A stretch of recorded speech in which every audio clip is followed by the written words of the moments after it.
Bonjour tout le monde et bienvenue sur ma chaîne, j'espère que vous allez bien, moi ça va très bien.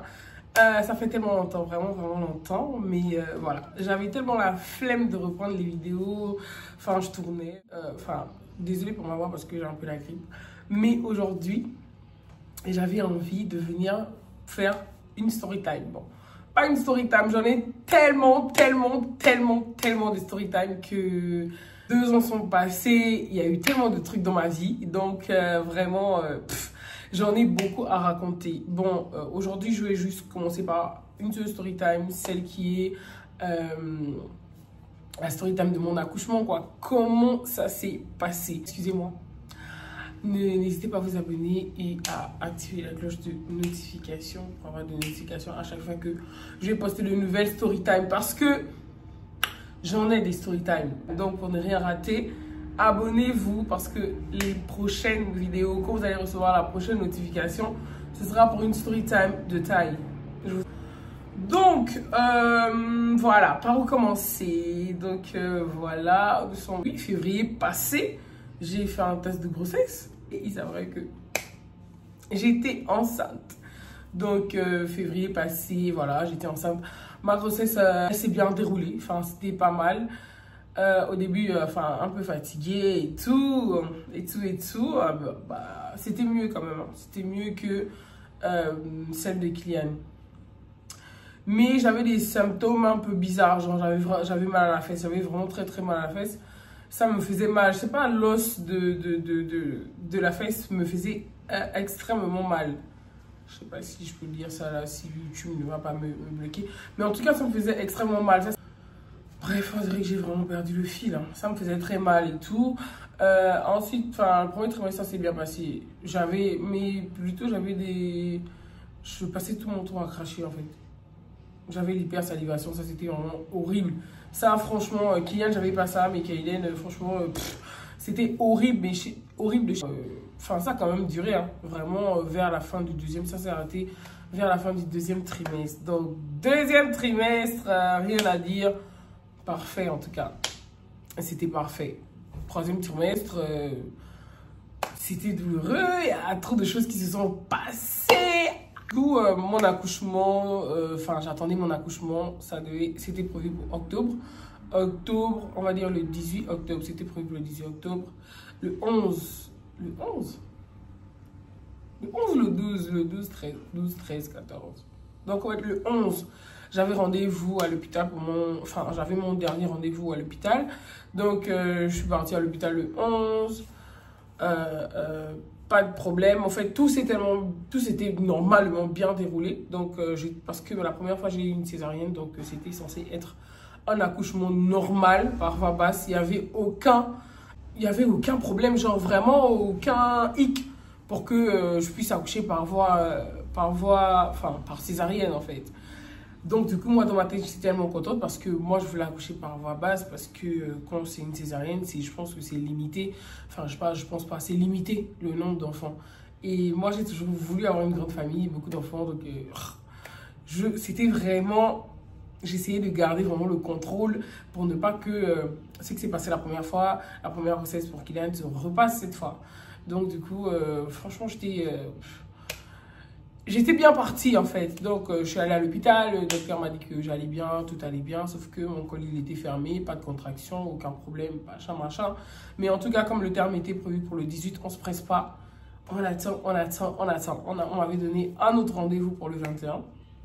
Sachant qu'il fallait que j'ai des contractions assez normales parce que impossible, on ne déclenche pas une femme qui a déjà eu une première césarienne, surtout pour son premier accouchement. Donc du coup, impossible de déclencher. Si j'avais pas des contractions, il fallait m'opérer. Si mon enfant devait avoir plus de 3,5 kg, il fallait opérer. Donc je suis rentrée à la maison dans mes prières et tout. J'attendais. Et du coup, le 15, je me réveille d'abord dans la nuit et je saignais. Je saignais un peu. Parce que je suis allée aux toilettes, je suis allée un peu faire pipi et tout. Et du coup, je me suis, je saignais un peu. Mais moi, je me suis dit que, non, c'est sûrement pas ça en fait. Parce que c'était pas vraiment, vous voyez, c'était pas vraiment le sang et tout. Mais je savais que, bref, vous connaissez. Donc, du coup, Je pars, je vais dormir, je me réveille le matin, je vais aux toilettes, même chose encore. Mais c'était un peu louche, mais c'était un peu plus foncé. Et je voyais quand même un peu la différence, que c'était pas, voilà. Donc du coup, je montre à ma mère,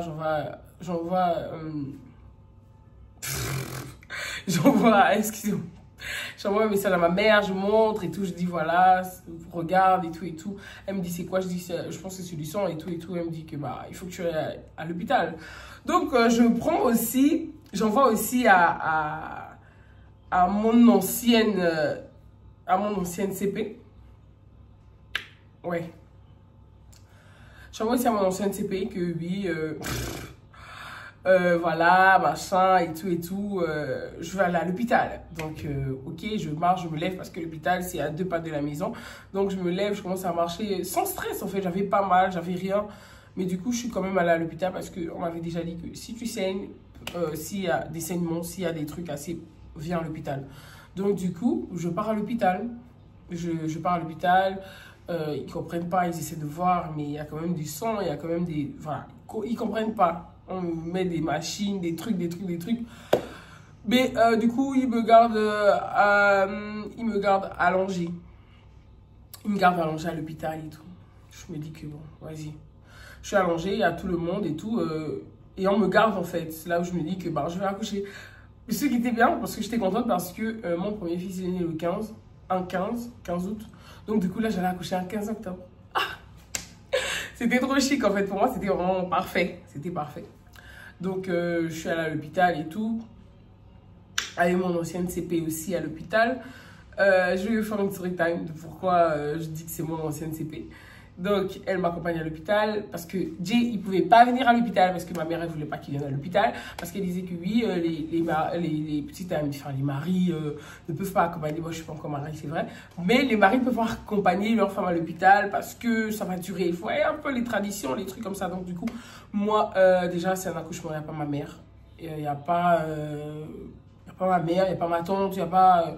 Donc, du coup, je n'avais pas spécialement envie de désobéir à ma mère. Donc, du coup, ce que je fais, c'est que j'obéis, en fait. Donc, je pars avec mon ancienne CP. Donc, du coup, je lui dis que voilà, on part. Du coup, c'est à cet instant que, obligée, elle vient avec moi à l'hôpital. Donc, du coup, on rentre à l'hôpital et tout. Elle reste avec moi à l'hôpital. On me demande si oui, c'est elle qui doit rester avec moi à l'hôpital. Voilà, on lui donne le pass parce que elle a le droit de rentrer, de venir avec moi, de m'assister avant d'aller à la salle de préparation pour accoucher. Ouais, parce que là, elle avait ça, c'était... Enfin, ils appelaient ça stage, en fait. Donc, ça, c'était normalement le stage 1. Le stage 2. Après, je devais aller au stage 3. Et ensuite, l'accouchement, stage 4. Je pense. Enfin, j'essaie de me rappeler, mais je pense. Donc, du coup, voilà, elle est là avec moi. Je suis à la maison, je suis à l'hôpital. Je suis arrivée à 10 h du matin. 10 h, on est là. Le temps passe. Il n'y a pas de... Il n'y a rien, en fait. Il n'y a pas de contraction. Mais je commençais à avoir mal d'être allongée. J'en avais marre d'être allongée. Et elle me disait que je voulais marcher, en fait, parce que je voyais les autres marcher. Donc, je voulais marcher parce que marcher, normalement, ça ouvre le col. Moi, j'ai un problème de col. Mon premier enfant, j'ai fait combien d'heures de contraction et juste 1 cm. Donc, du coup, moi, je pense que mon bassin, il est vraiment petit. Mais cette fois-ci, franchement, j'étais sur la bonne voie. Mais il y a eu trop de choses qui se sont passées. Je vais me contenter de juste expliquer ce qui s'est passé. Donc, du coup, le temps passe. J'ai mal, je commence à avoir mal d'être allongée. Je pense que mon fils, il n'en pouvait plus que je sois allongée. J'avais mal, lui, il faut rester sur le côté gauche. Le côté gauche en question, trop long. Mais le temps passe, j'ai pas de contraction, j'ai juste mal en fait. Donc quand elle vient regarder, non seulement, à chaque fois, il faut te mettre des doigts, il faut te mettre des trucs. Et moi, c'est la partie des doigts. La partie des doigts, ça peut me tuer. Quand on vient checker le col à chaque fois, la partie des doigts, c'est la partie qui peut me rendre ouf. Ça, non, quand j'y pense, franchement, j'ai pas envie d'être enceinte encore. Parce que franchement... Ça, c'est une partie, c'est désagréable. C'est vraiment désagréable. Ça fait tellement mal. Voilà, le temps passe. Minuit, revient encore, mettre encore les doigts. Rien ne s'est passé. Pas de contraction. Rien du tout. Du coup, elle décide de me percer les os. Voilà, du coup, on décide de me percer les os à 24 heures. Donc, ça veut dire qu'on était déjà le 16 à 24 heures. La meuf décide de me percer les os et tout. Dès qu'elle perce les os, oh my god. Oh my god. Délire. Délire. Oh là là, pardon. Au fait, j'ai eu les contractions. J'ai eu tellement mal. Et, oh, les contractions, ça peut me tuer. Mais je m'étais dit, on monte, on descend, ces contractions, cette fois-ci, vous n'allez pas m'avoir. Je vais supporter cette douleur. Mais j'avais déjà demandé la péridurale, en fait. J'avais déjà demandé la péridurale, mais on ne peut pas mettre la péridurale quand le col n'est même pas encore ouvert. Donc, le minimum, c'était 4 cm, en fait. Donc, du coup, je suis là. Non, j'ai tellement mal. Ça m'a chauffé. J'ai pas dormi toute la nuit. J'ai eu mal. Il y a une fille qui est venue à côté de moi. Elle est venue, elle avait une petite fille, hein. Elle est venue, elle avait mal 2 secondes, elle est partie. Fou, elle a accouché. Elle a accouché. Moi, j'étais là, j'avais mal, j'avais des... Je sais pas si je peux trouver... Je pense que j'ai des vidéos, je vais vous mettre quelques vidéos là. Mais j'avais tellement mal, mais tellement mal. Les contractions, c'est un délire. Hein. Franchement, s'il y a des gens qui vous disent que oui, les contractions, c'est rien, ça fait pas mal et tout, c'est du n'importe quoi. Les contractions, ça fait mal. Ça fait mal. Ça fait mal, sa mère. Ça fait mal, sincèrement. C'était insupportable. Donc, mais j'ai quand même supporté. Pour une personne qui ne supporte pas la douleur, pour une personne qui est assez fragile. Parce que pour être fragile et paresseuse, oui, je le suis. Donc, voilà. Mais j'ai quand même supporté. Mais on m'injectait quand même de la morphine à chaque fois dans la fesse et tout. On venait m'injecter. La morphine, ça aidait un peu, mais ça n'aidait pas vraiment. Parce que après peut-être 4 minutes, ça revenait. Donc on ne pouvait pas m'injecter toutes les 4 minutes. Mais quand elle pouvait quand même, quand le temps passait avec des intervalles et tout, elle venait m'injecter. Donc vous vous rendez compte que jusqu'à 15 h, de minuit à 15 h, j'avais des contractions. De minuit à 15 h. J'avais des contractions incroyables, c'était fort. Du coup, on vient quand même checker parce qu'à chaque fois qu'on venait checker dans la nuit, j'étais à 1 cm. Ensuite, 2 cm. Ensuite, quand elle est venue à 15 h, vous vous rendez compte que de minuit à 15 h, j'avais 4 cm ouverts. Quand elle avait 4 cm, elle s'est dit que oui, mettez la péridurale, sinon elle va s'envoler en fait. Sinon elle va sortir de son âme. J'allais mourir. On m'a demandé que oui, finalement oui, tu mets la péridurale. J'ai dit oui, je mets la péridurale. Parce que et en même temps, j'avais peur, vous voyez, parce qu'on me disait que oui, souvent si la péridurale rate et tout, je peux être infirme, des trucs comme ça. J'avais peur, mais je me dis que non, je peux pas être infirme. Je prie un Dieu vivant. Ma mère prie. Là, je suis fatiguée, j'ai pas la force et tout. Mais il y a quelqu'un quelque part qui a envie de prier pour moi parce que je suis en train d'accoucher. Donc, je suis partie. On m'a mis la péridurale. Franchement, si ça faisait mal, l'installation et tout, ça faisait pas mal. Hein. Franchement, j'ai pas senti la douleur. J'ai vraiment pas senti la douleur. En tout cas, on m'a mis la péridurale. Du coup, c'est pas que j'étais totalement à l'aise. J'avais un petit côté du côté gauche, ça me faisait mal en fait, ça tirait quand même pas, mais c'était quand même agréable par rapport aux autres contractions, c'était quand même agréable. Donc, on me met la péridurale à 15 h, 15 h, 16 h, 17 h, non, 15 h, 16 h, il vient encore checker, mettre encore les doigts, pour le docteur, il vient encore mettre les doigts pour checker, bon, là, je parle les doigts, parce que là, j'ai la péridurale, genre... Du coup, vraiment, tout le bas était... Enfin, c'était... Je ressentais rien, en fait. À part la petite piqûre, là, qui ne me lâchait pas. Donc, à 16 h, il vient regarder la péridurale. Je suis déjà à 6 cm. Genre, comment vous dire que j'ai fait 1 heure pour passer de 4, 5, 6. Genre, ça s'est ouvert vraiment. Donc, j'avais espoir. J'avais vraiment, vraiment espoir que non, là, je vais accoucher par voie normale et tout. Après, il me dit que voilà, moi je peux pas accoucher à 6 cm, donc 6, 7, 8, je devais encore être ouverte à 3 cm de plus pour que ça soit 9 ou 10 cm en fait, parce que je pouvais pas pousser comme ça à 6 cm. Donc je me suis dit que bah c'est rien en fait, parce que en 1 heure j'ai eu 2 cm de plus. Donc ça veut dire que à 19 h quand il va venir checker, bah j'aurai tous les centimètres en fait ouverts et tout. Donc, je suis là, je papote avec mon ancienne CP. On papote, on papote, on papote, on papote. Vous savez, hein, dans la vie, en fait, Dieu, je sais pas, Dieu, il sait. Enfin, c'est vrai qu'on dit que Dieu connaît comment il fait ces choses. Et il y a aussi nos parts, on a aussi nos propres. Comment on appelle? On a aussi nos propres choix qu'on fait dans la vie qui nous.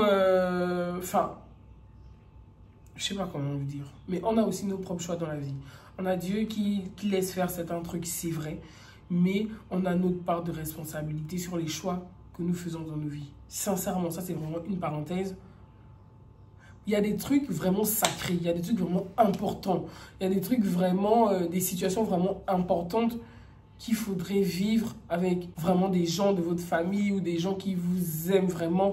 Mais des gens vraiment, franchement l'accouchement, des gens de votre famille. Limite votre petit ami. Limite, aujourd'hui, je peux dire que j'aurais aimé que ce soit ma tante qui soit avec moi. J'aurais aimé que... Parce que les gens qu'on fait rentrer dans nos vies, là, les gens qu'on fait rentrer dans nos vies, là,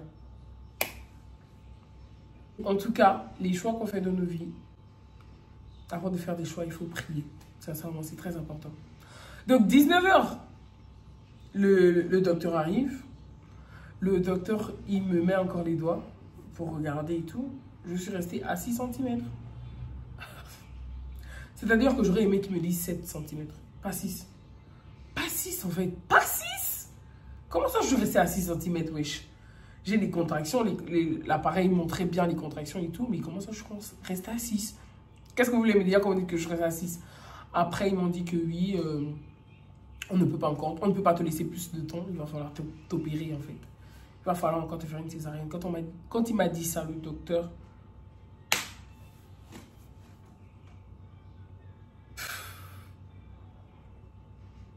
Et j'ai failli m'évanouir en fait.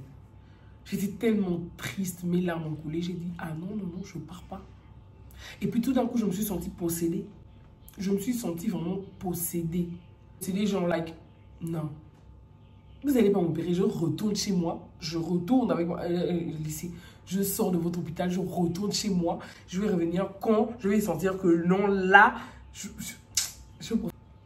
Donc le médecin, il est là, il me dit que oui, pourquoi vous ne voulez pas la césarienne? J'ai dit que je n'ai pas envie de faire la césarienne. Je n'ai pas envie. Pourquoi vous me laissez pas, vous m'accordez pas encore un peu de temps? Rien. Même 2 heures, 1 heure, non, on ne peut pas vous accorder depuis minuit. Et puis, il n'y a plus d'eau, il n'y a plus de liquide amniotique en vous. Machin, l'enfant n'est pas, comment on appelle? L'enfant n'est plus en sécurité. Donc, il va falloir vous opérer, mademoiselle. J'ai commencé à prier. Je me suis dit que Dieu... Comment tu m'abandonnes en fait? Comment tu as pu m'abandonner comme ça? Du coup, j'appelle maman, je dis à maman que maman, oui, voilà, césarienne et tout. Non, j'envoie le message et tout. Je dis que non, j'en peux plus, je veux pas, machin, machin. Elle panique, elle appelle, je réponds pas, ça m'énerve. J'étais énervée. C'est-à-dire que j'étais même plus triste à un moment. J'étais énervée.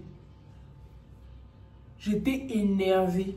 Je pète avec le docteur, je dis ah non, pas du tout, vous me touchez pas, vous ne m'opérez pas, je veux pas, je vous ai dit que je vais pousser, laissez-moi aller pousser, si m'arrive quelque chose, c'est à moi. C'est ma mère qui appelait, elle me suppliait, après elle a appelé sur le numéro de l'autre et tout, pour parler, elle expliquait un peu que voilà, je n'ai pas envie de me... Dieu n'a pas envie de faire la césarienne. Elle me dit que oui, Mu, fais la césarienne.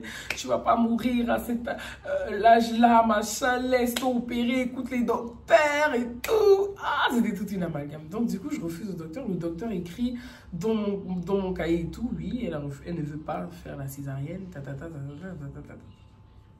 Une autre femme vient encore. Mais pourquoi tu ne veux pas faire la césarienne? Je dis que je ne veux pas faire la césarienne.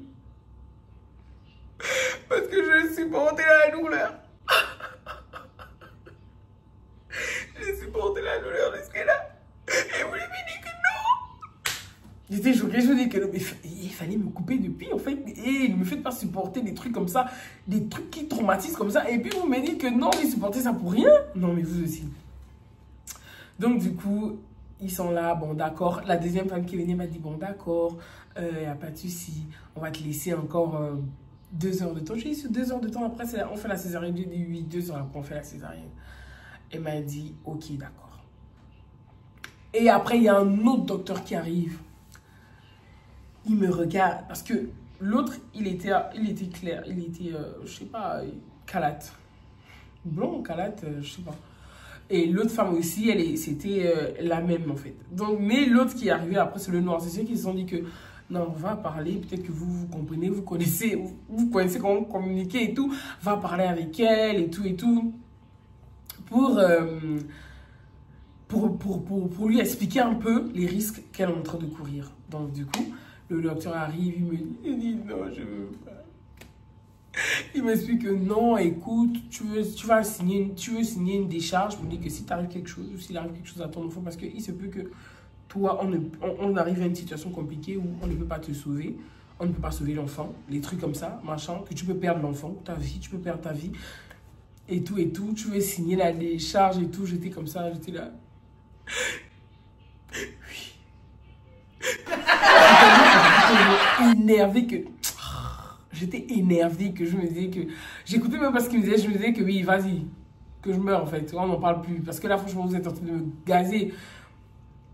Et du coup, il m'explique, il me dit non, il faut que tu fasses une césarienne. Parce que là, ton enfant, déjà, il n'est pas descendu. Et le col à 6, il pourrait arriver vraiment des trucs graves. Et comme ça que ma mère rappelle, ma mère me parle, non, Miola, pardon, Miola, je vais gagner l'enfant. Ouh, je vais que le petit.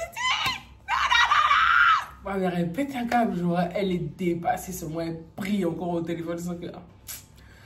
Bon, bref, je ne peux pas lui faire ça. Donc, du coup, après, le docteur me dit, vu que le docteur avait déjà écrit que je voulais pas la césarienne et tout, il m'a emmené un autre papier où il fallait que je signe que j'accepte la césarienne et que j'accepte ce qui vient avec, en fait.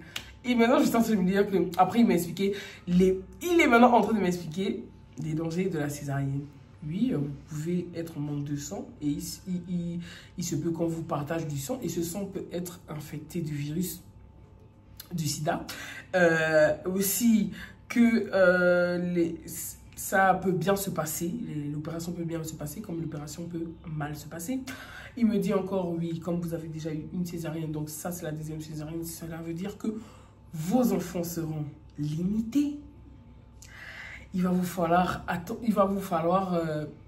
rester une dernière grossesse. Mais je dis que, ben voilà, en fait, c'était mieux de ne pas me dire ça parce que franchement, c'est ce que je voulais pas. C'est clairement ce que j'avais pas envie d'entendre. C'est clairement ce que je ne voulais pas. Voilà pourquoi je me suis battue à essayer d'enfanter normalement. Et là, ça c'était vraiment pas la chose à me dire. J'étais là, j'avais juste des larmes qui coulaient. J'avais juste des larmes qui coulaient. Je disais que oui, Seigneur, tu m'as abandonné. Qu'est-ce que je lui ai fait? Du coup, voilà, j'ai signé et tout. Il y a un autre anesthésiste qui est venu encore ajouter l'anesthésie sur la péridurale. Oui, quand on m'a mis l'anesthésie, parce que la première fois que j'ai accouché Kylian, j'étais genre complètement endormie. C'était une anesthésie générale, pardon. Et Kaiden, j'avais pas envie, j'ai envie d'assumer en fait, j'ai envie de rester. J'avais pas de problème de tension. Je pense que la première fois, on m'a endormi parce que j'avais vraiment des problèmes de tension. Mais là, j'avais pas de problème de tension, donc je me disais que vas-y quoi, on va assumer ça en soldat. Donc du coup, ils étaient juste en train d'essayer de me paralyser le bas. Je sentais plus mes pieds, je me sentais infirme. En fait, j'étais au bout de ma vie, j'étais assez traumatisée. J'étais vraiment, mais vraiment traumatisée. Mais du coup, je suis rentrée dans la salle et tout, avec le cœur attaché. Je suis rentrée vraiment avec le cœur attaché. C'était vraiment... j'étais allée avec le cœur dur, en fait. Mon cœur était rempli de colère, de haine. Mais quand je suis rentrée dans la salle et tout... Parce qu'avant de rentrer, j'étais toujours en mode « Oui, Seigneur, tu m'as abandonné, en fait. » Qu'est-ce que j'ai fait pour que tu me fasses ça? Qu'est-ce que j'ai fait, en fait? Mais quand je suis rentrée après... Ça s'est calmé, en fait. J'avais tellement envie de voir ma mère. J'avais tellement envie qu'elle soit avec moi. Ou limite, j'avais envie que Jay il soit avec moi. Mais bon, il gardait les enfants à la maison, donc impossible. Et du coup, quand je suis rentrée dans la salle, on m'a allongée sur la salle d'opération et tout. Il y avait, il y avait deux docteurs. Ouais, celui qui me checkait et un autre. Il y avait l'anesthésiste, il y avait un enfant à l'intérieur. Je pense que c'était sûrement l'enfant d'un docteur ou bien d'une sage-femme. Il y avait une sage-femme aussi, aide-soignant ou je sais pas quoi. En tout cas, il y avait... voilà. Et du coup, on m'a allongé. J'ai dit que... Je lui ai demandé à l'anesthésiste que vous pensez que ça va bien se passer et tout. Il m'a dit oui, ne t'inquiète pas. Donc, ils étaient en train d'installer un peu tout ce qu'il y avait installé. Et j'ai commencé à prier. J'ai commencé à prier et tout. Et du coup, quand mon ancienne amie rentre dans la salle, parce que fallait que quelqu'un soit avec moi et tout, parce que je ne pouvais pas affronter ça toute seule. Quand elle rentre dans la salle, c'est-à-dire que si je l'ai vue, c'est que si je vous dis que je l'ai vue ou c'était, voilà, je vous mentirais. Parce que quand elle est rentrée dans la salle, j'ai vraiment vu ma mère en fait. J'ai vu ma mère en elle. J'ai vraiment vu ma mère en elle. Pour moi, c'était comme si c'était ma mère qui était rentrée dans la salle pour m'accompagner et tout. Pour me tenir la main et tout. Donc du coup, je parlais à l'anesthésiste. Il m'a dit, qu'est-ce que tu veux pour être un peu plus détendu? Il faut être détendu, ça va aller. Du coup, j'ai demandé une louange. Il m'a mis une louange. Et ils ont commencé. Ça fait trop bizarre en fait quand on vous ouvre. Vous savez qu'on est en train de vous... C'est-à-dire que la même place encore où on m'avait coupé, ils étaient en train de couper ça, pour ouvrir. Je me sentais vraiment comme un... Je sais pas comment vous dire. Je me sentais comme un, genre, un animal, genre, quand on était en train de dépecer. C'était trop bizarre. Donc, ils ont commencé à ouvrir. Après, genre, j'ai senti comment... j'ai senti comment, genre, quelqu'un a mis 2 mains comme ça. Et puis, la personne a ouvert le ventre comme ça. Oh.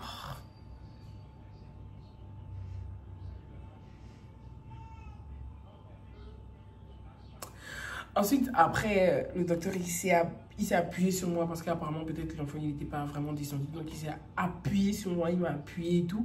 Et l'enfant est descendu et du coup, il a tiré. Je pense qu'il a vu... Enfin, je pense que le pied est sorti ou la tête, parce que je pense qu'il avait la tête en bas. Donc, la tête, il a tiré. J'ai senti un... Comme si on a vraiment levé quelque chose en moi. Alors, vraiment.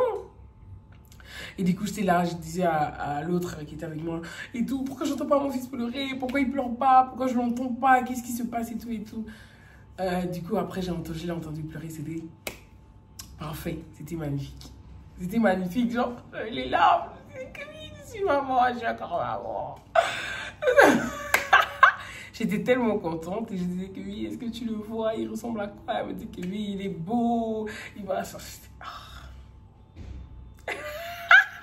Mais franchement, c'était catastrophique, mais à la fin de la journée, j'étais contente en fait. J'étais trop contente.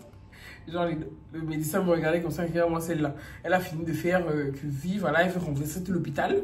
Et là, maintenant, elle est en train de sourire. Et après, ils ont fini. C'est comme s'ils étaient en train de mettre la cire, genre, je pense que c'était le laser. Ça sentait même la peau qu'on était en train de fumer. Et ensuite, je pense qu'ils ont un peu agrafé, bien sûr, un peu mis des fils, là. Et tout. Après, on m'a rebalancé comme si j'étais un bagage. Et je suis allée dehors. Enfin, j'ai vu mon fils, c'était magnifique. Donc, du coup, aujourd'hui, il a 4 mois. Il s'appelle Kaiden. Kéké.